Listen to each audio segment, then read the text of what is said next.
mientras cada colono en el condado de Haywood construía cabañas de madera apropiadas, con techos a dos aguas y paredes de tablones, siguiendo métodos que generaciones habían validado como la manera correcta de construir hogares en las montañas de Carolina del Norte. El joven de 17 años, Elijah Thorne, estaba apilando tierra y paja sobre un marco de madera excavado en la ladera de una colina, como si nunca hubiera visto cómo los hombres civilizados construían sus casas. Sus vecinos observaban su trabajo con una mezcla de incredulidad y desprecio, que no intentaban disimular porque no veían razón para mostrar cortesía hacia alguien que claramente había perdido el juicio o nunca lo había tenido. Lo llamaban locura primitiva porque ningún hombre que entendiera la construcción fronteriza haría lo que este muchacho huérfano estaba haciendo en lugar de construir una cabaña apropiada como la que cualquier persona respetable habitaría. Lo llamaban tonto con la crueldad casual de quienes nunca han tenido que cuestionar sus propias suposiciones sobre cómo deben hacerse las cosas. El joven Thorne construyó un refugio de tierra con forma de domo que se elevaba del suelo como un hormiguero gigante, sus paredes curvas empacadas con casi 1 metro de tierra compactada y cubiertas con capas gruesas de paja y pasto seco, que lo hacían parecer más una formación natural que una vivienda humana. Pasó 45% más tiempo en la construcción de lo que una cabaña estándar habría requerido, moviendo más de 5,000 kilos de tierra a mano con pala y carretilla para crear lo que parecía ser nada más que un montón de tierra, con una puerta. Marcus Hendricks, el constructor más experimentado del asentamiento que había construido 58 cabañas a través de 4 condados durante una carrera de 32 años, rió abiertamente mientras observaba a Elijah trabajar desde la distancia segura de su propio proyecto de construcción. El muchacho está construyéndose una tumba antes de estar muerto, anunció lo suficientemente fuerte para que todos en el área de trabajo escucharan su veredicto profesional. Ese montón de tierra se va a colapsar con la primera nevada pesada que caiga sobre él y quedará enterrado vivo en su propia estupidez sin que nadie pueda salvarlo, porque nadie debería intentar salvar a alguien que ignora el consejo de hombres que saben más. Thomas Whitmore, el agrimensor de la región y autoridad reconocida en construcción apropiada, que había supervisado el desarrollo del asentamiento desde sus primeros días, lo descartó como ignorancia de cavernícola que no era apropiada para vida cristiana civilizada. Los hombres civilizados construían sobre el suelo por buenas razones que generaciones de experiencia habían establecido, no debajo de él como animales que no conocían mejor manera de refugiarse del clima. Entonces llegó el 15 de enero de 1895, trayendo consigo el gran brote ártico que descendió desde Canadá con la furia de un fenómeno meteorológico que pasaría a la historia como uno de los más mortíferos que la región había experimentado. Las temperaturas se desplomaron a 40 grados bajo cero con vientos que excedían 110 kilómetros por hora.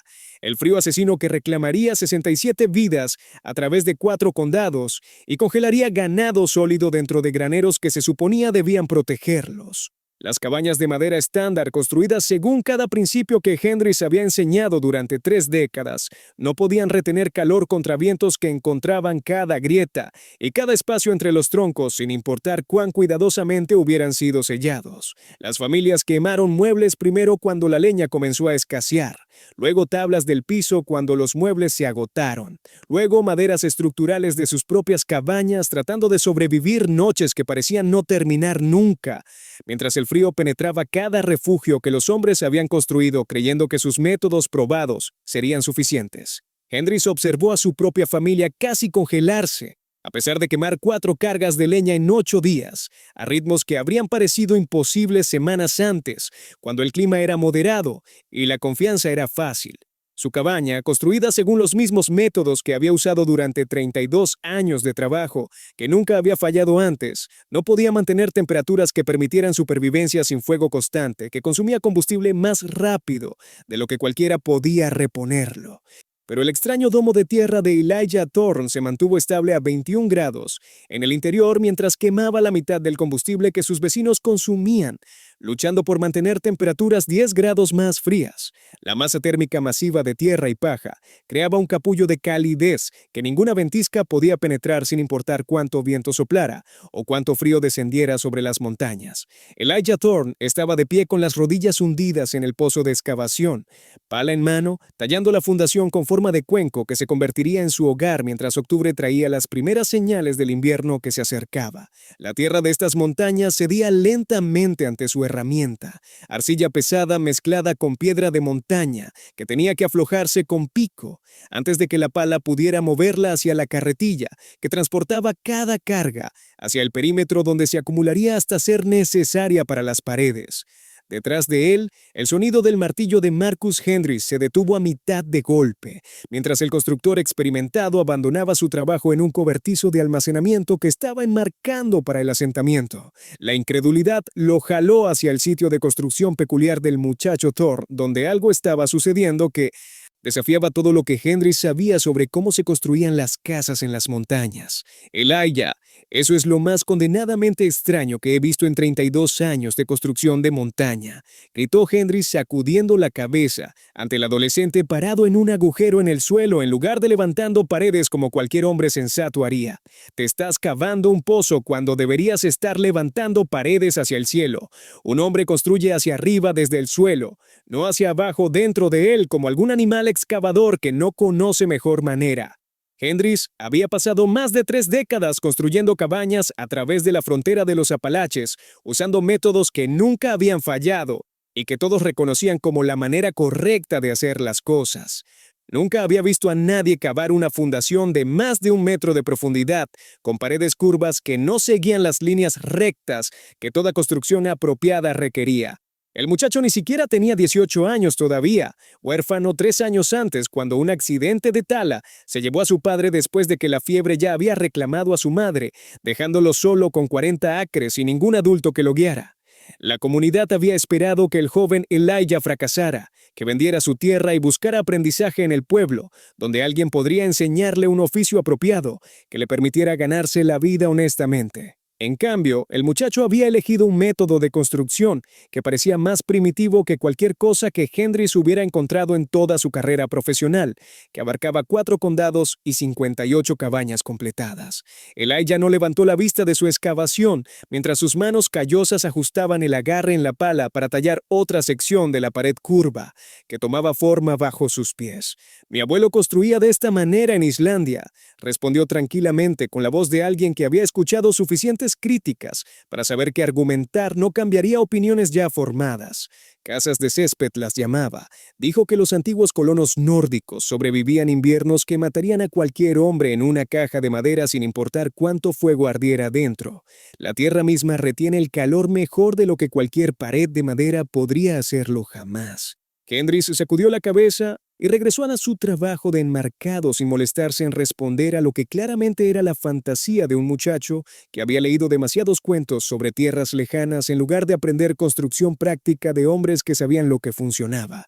Thomas Whitmore, el agrimensor, levantó la vista de su equipo de medición al otro lado del claro del asentamiento. El hombre mayor había escuchado el intercambio y se encontró preocupado por las implicaciones sanitarias de lo que el muchacho Thorne estaba construyendo.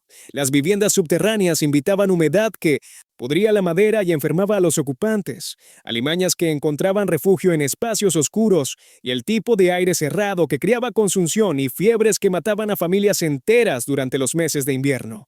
Para finales de octubre, el diseño de Elijah había atraído la atención del reverendo James Caldwell, quien servía como líder informal del asentamiento y voz de la sabiduría comunitaria que guiaba decisiones que afectaban a todos. Caldwell llegó al sitio de construcción cargando su Biblia gastada y preocupación genuina por el bienestar espiritual del muchacho huérfano que no tenía a nadie más que velara por su alma. El adolescente había completado su excavación y erigido un marco de retoños doblado sobre el pozo, creando un esqueleto con forma de domo que soportaría la cubierta de tierra que vendría después. La estructura parecía una canasta invertida, primitiva más allá de cualquier cosa que Caldwell hubiera visto en 20 años de ministerio fronterizo, donde había presenciado muchas maneras extrañas de hacer las cosas. «El muchacho se está construyendo una madriguera», dijo Caldwell a Hendricks y Whitmore esa noche en la reunión informal del asentamiento donde los hombres discutían asuntos que afectaban a la comunidad. Un domo de palos cubierto de tierra, como algo que un salvaje construiría antes de aprender construcción apropiada que hombres civilizados usan. Elijah continuó su trabajo sin dejarse disuadir por la preocupación de la comunidad, que llegaba en forma de visitas no solicitadas y consejos que nadie le había pedido. Cada mañana añadía otra capa a su domo de tierra, empacando tierra y paja sobre el marco de retoños con una precisión metódica que sugería que estaba siguiendo planos más sofisticados de lo que sus vecinos podían percibir, porque nunca habían visto nada semejante. El domo se levantaba en capas cuidadosamente calculadas que seguían especificaciones que Elijah había memorizado de los diarios de su abuelo. Primero, una celosía de retoños flexibles doblados en curvas y amarrados con cuerda de cáñamo, creando un marco autosoportante que distribuía peso uniformemente a través de toda su superficie, sin puntos débiles donde el estrés pudiera concentrarse. Segundo, una capa de esteras de paja tejida que proporcionarían impermeabilización inicial y evitarían que la tierra cayera a través de los espacios en el marco durante la construcción. Tercero, venía la tierra misma aplicada en 3 subcapas distintas que cada una servía propósitos diferentes. 30 centímetros de arcilla compactada mezclada con paja para la capa interior que proporcionaría estructura y masa térmica. 45 centímetros de tierra más suelta para aislamiento que atraparía aire entre las partículas retardando la transferencia de calor. Finalmente, 15 centímetros de césped denso cortado en bloques que desviaría el agua de lluvia y ataría toda la estructura, con raíces vivas que crecerían durante la primavera, convirtiendo el domo en una extensión del paisaje. Las matemáticas venían de los diarios de su abuelo, escritos en una mezcla de islandés e inglés que Elijah había estudiado desde la infancia, cuando el anciano todavía vivía y podía explicar los principios detrás de las especificaciones. El viejo había documentado técnicas de construcción de casas de césped refinadas a través de 1000 años de supervivencia nórdica, en climas mucho más severos que cualquier cosa que Carolina pudiera producir.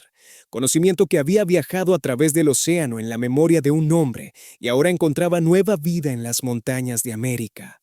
¿Por qué construimos con tierra? Elijah se preguntaba en voz alta, repitiendo el método de enseñanza de su abuelo, mientras empacaba otra sección del domo con la mezcla de arcilla y paja, que se endurecería en una masa sólida una vez que se secara completamente. Porque la tierra retiene temperatura como el agua retiene peces. El aire exterior cambia rápido, caliente, frío, caliente, frío, con cada hora que pasa y cada viento que sopla. La tierra cambia lento porque tiene masa que resiste el cambio. 1 metro de tierra mantiene la misma temperatura todo el año, sin importar lo que pase afuera. No estamos luchando contra el clima intentando vencerlo con fuego. Estamos escondiéndonos de él dentro de la montaña misma. El diseño requería entender principios térmicos que confundían a cada observador que intentaba comprender lo que el muchacho estaba haciendo.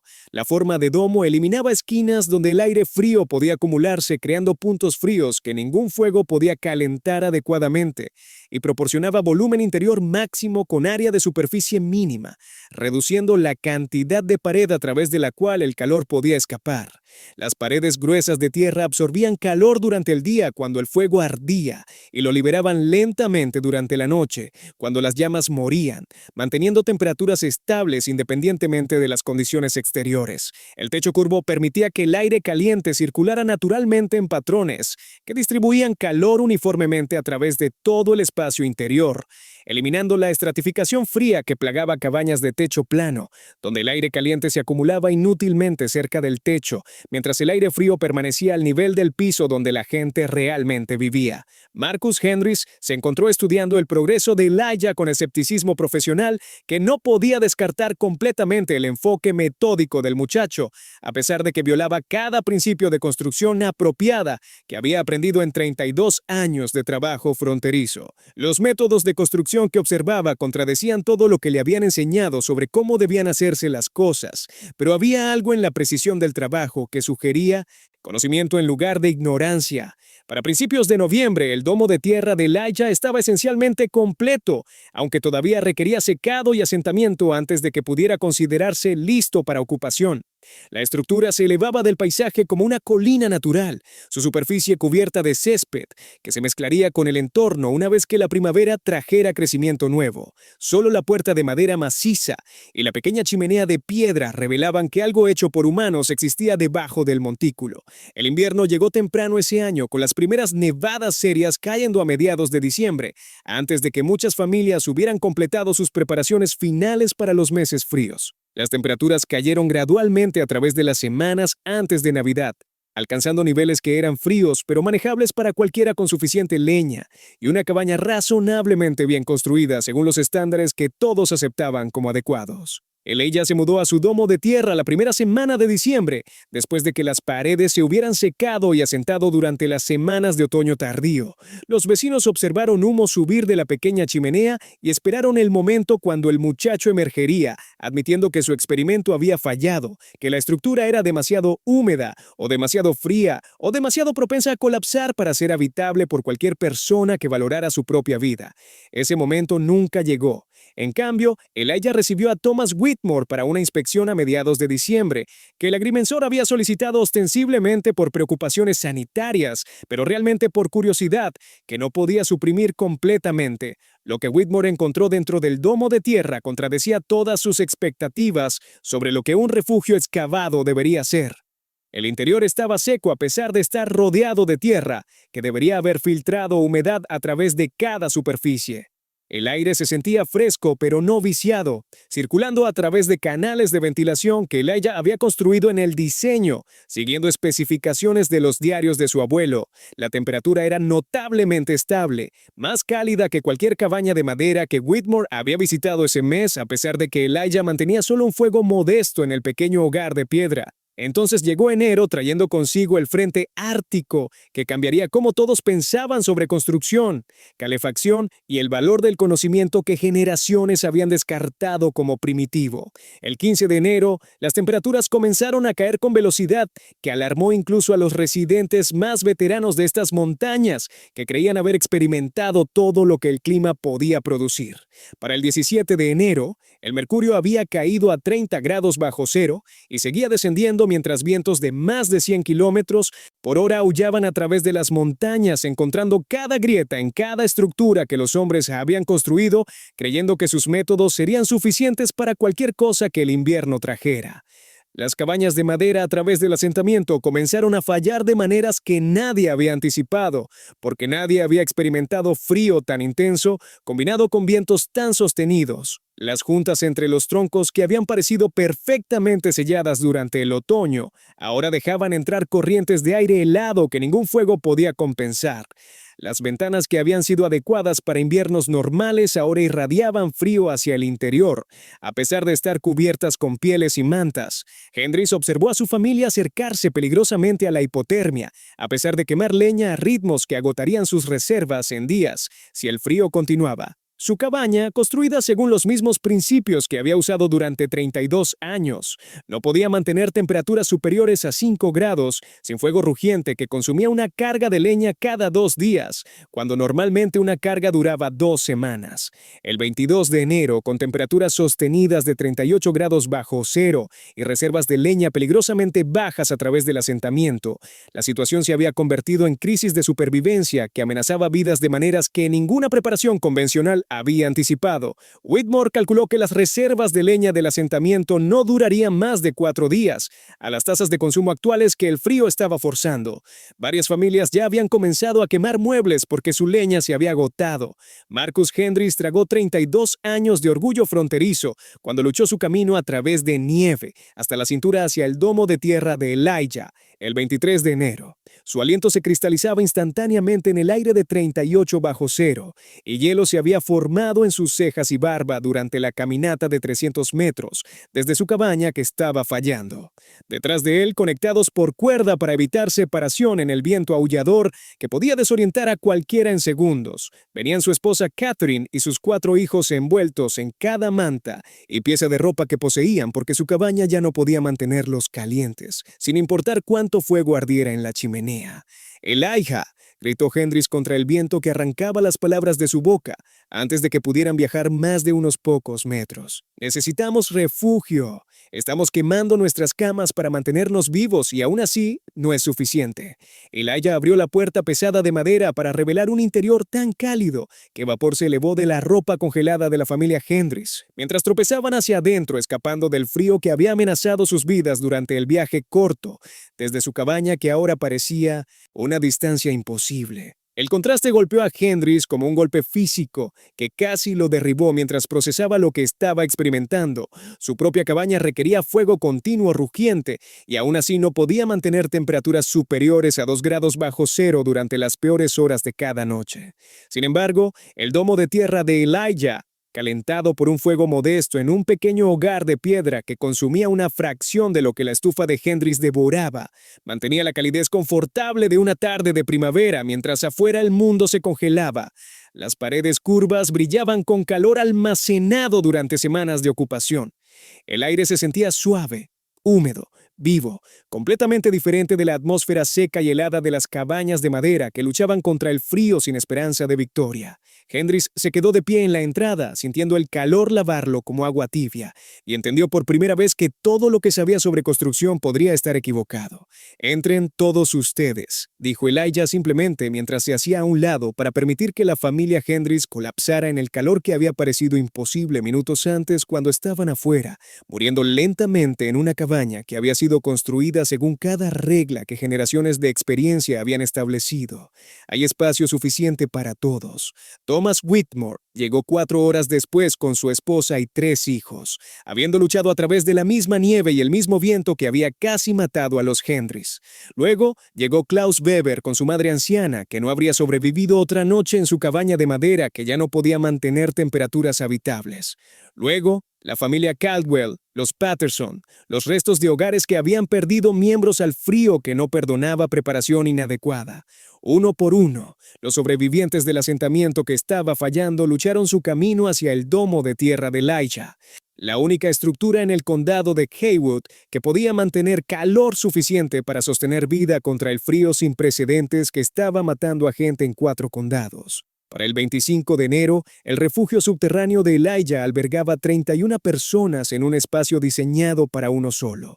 Sin embargo, la estructura de tierra continuaba manteniendo temperaturas interiores superiores a 15 grados, la masa térmica masiva absorbiendo calor corporal de los refugiados y almacenándolo en paredes que habían estado acumulando energía durante meses de ocupación antes de que la crisis comenzara. «Sientan las paredes», instruyó Elijah a Hendrix mientras guiaba la palma del hombre mayor hacia la superficie curva de tierra, que se sentía tibia al tacto, como si sol de verano estuviera brillando sobre ella, tibias aunque no hay fuego tocándolas. La tierra almacena calor como un banco almacena dinero. Mi abuelo decía que una casa de césped correctamente construida podía permanecer tibia durante 3 días después de que el fuego muriera completamente, porque las paredes liberaban lentamente lo que habían absorbido durante semanas. Demostró el sistema de ventilación que había construido en el domo siguiendo especificaciones de los diarios de su abuelo. Pequeños canales que permitían que aire fresco entrara bajo y aire viciado saliera alto, manteniendo calidad de aire sin perder el calor que era demasiado precioso para desperdiciar. Las paredes de madera trabajan en tu contra, explicó Elijah a una audiencia que ahora escuchaba con atención, que ningún argumento había logrado generar durante los meses de construcción, cuando todos estaban demasiado seguros de sus propios métodos para considerar alternativas. Conducen frío desde afuera hacia adentro a través del material mismo, así que siempre estás luchando una batalla que no puedes ganar, porque el frío tiene recursos infinitos y tú tienes leña limitada. Las paredes de tierra trabajan para ti porque retienen cualquier temperatura que tengan y cambian lento. Una vez que las calientas, permanecen calientes durante días sin necesidad de fuego constante.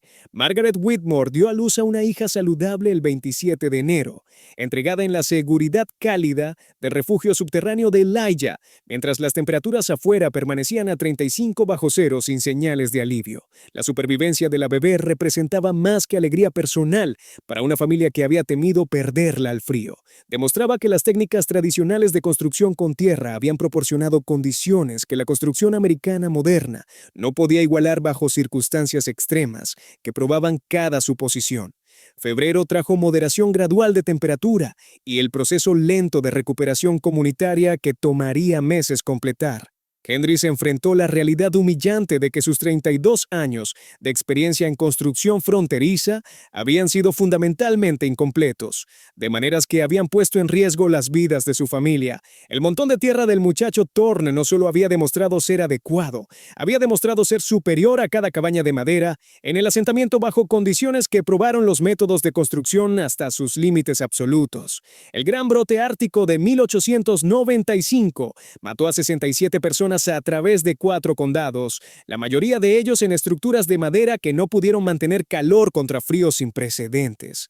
Pero el domo de tierra de Elijah Thorne había mantenido a 31 personas vivas y cómodas, mientras consumía aproximadamente 40% menos combustible que las cabañas más eficientes del asentamiento. Marcus Hendrix fue el primero en pedir instrucción en las técnicas de construcción con tierra que había ridiculizado durante meses. El hombre que había reído más fuerte se convirtió en el primer estudiante del muchacho que había ignorado las burlas para construir según principios que la experiencia finalmente había validado de la manera más terrible posible. Dentro de 2 años, 23 estructuras en el condado de Haywood incorporaban alguna forma de masa térmica de tierra, con construcción de domo completa, convirtiéndose en estándar para refugios de emergencia que las comunidades mantenían listos para tormentas futuras. El extraño montón de tierra del muchacho Thorne no solo había desafiado las suposiciones sobre construcción fronteriza, había demostrado que descartar conocimiento tradicional como regresión primitiva frecuentemente revelaba no su ignorancia, sino la nuestra.